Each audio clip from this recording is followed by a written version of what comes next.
Còn thì thế này. Bơ lại tao trao nhọc nhọc quay được cái luôn đại trao cao được chụp bình. Ông này sẽ đi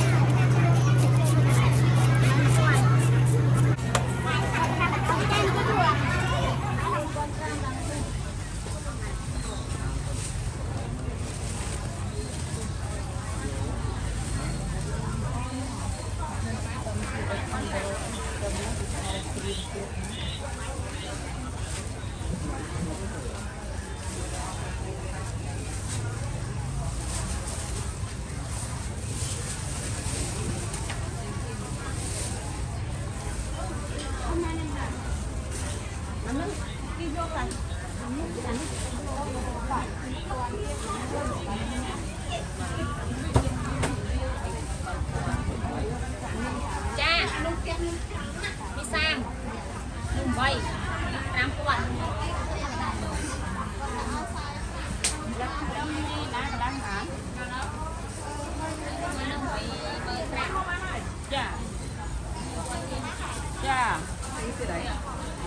em đã dân ăn bạn rồi cá mình phải đập ăn mình phải chỗ này đập bằng mình làm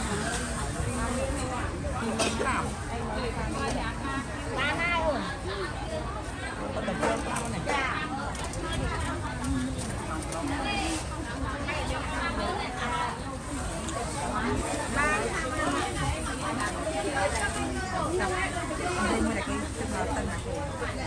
pi cuốn mà pi cuốn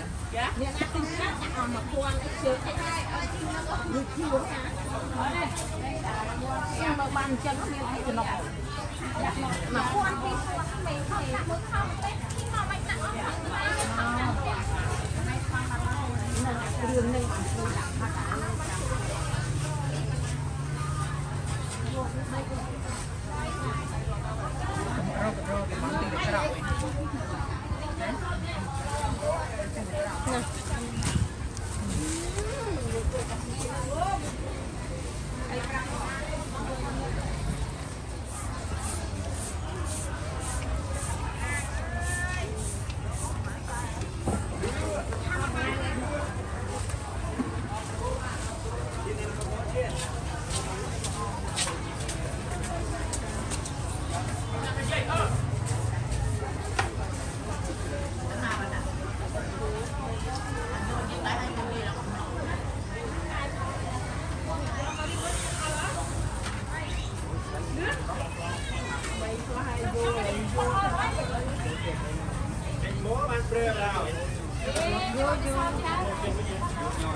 bằng này đâu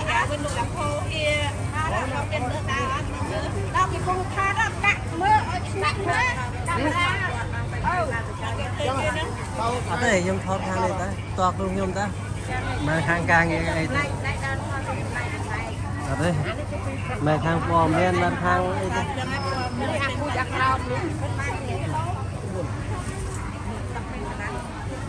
đây tới lấy vậy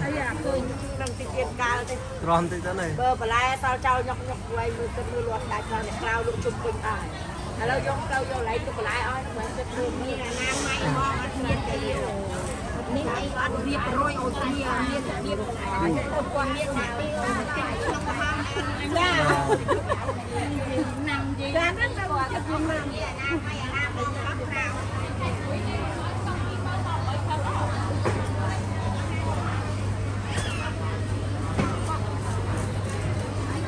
Bỏng cái á.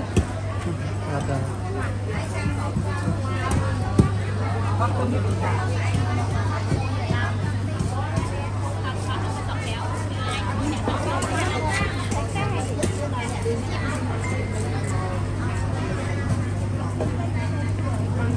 Tê ông ơi.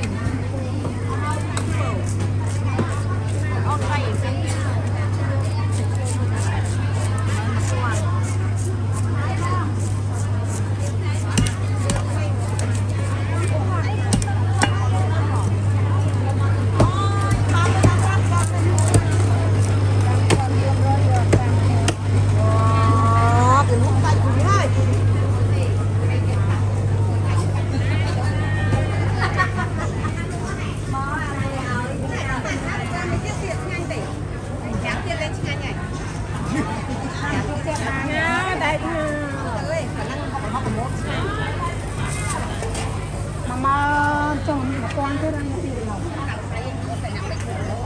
Anh nghĩ mấy? Nhắm tuần. Pi quan. Tí quân à? Đang bao giờ chấm á?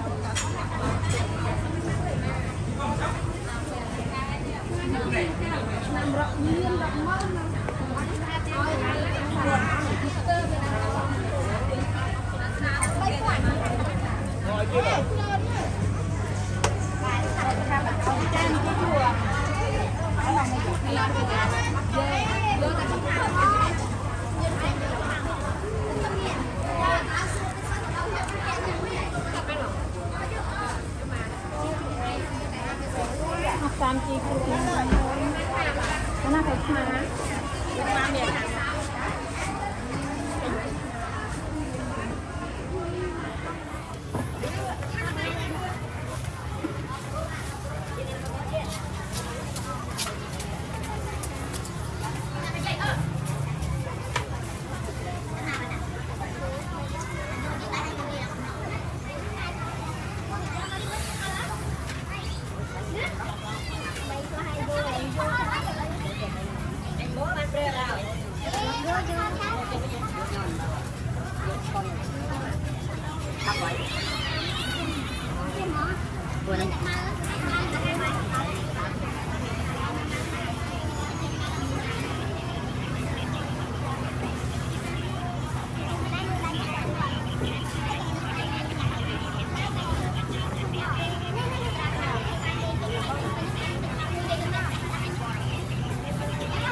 đang đây đâu.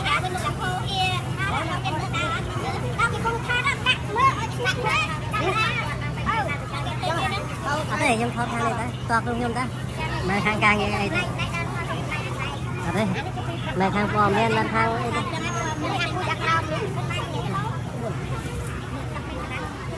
Tại tí lại vậy? Còn tí này. Bơ bà lai tao trao nhọc nhọc quay người ta đưa loạt lại cho cao lúc chung quanh ai. Hello giống tao vô lấy tụi lại ơi, mình sẽ thường như là nam mai ngon ăn cái gì. Mình hay ăn việc rồi ôi kia như là việc một con như là nằm gì ra nó gọi cho con nằm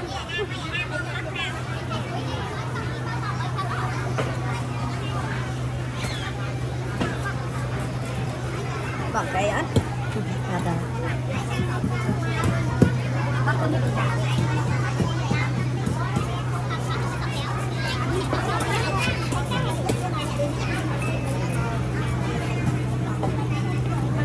Tê ông ơi.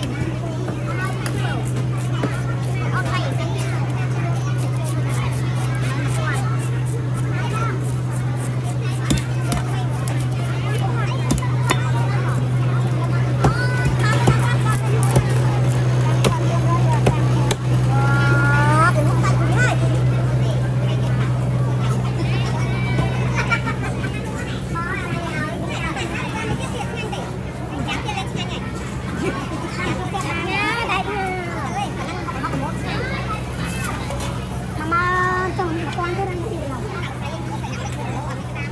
tuần. Đi quan. Tí quân à? Đang bao giờ chấm á? Hãy subscribe cho kênh Ghiền Mì Gõ để không bỏ lỡ những video hấp dẫn.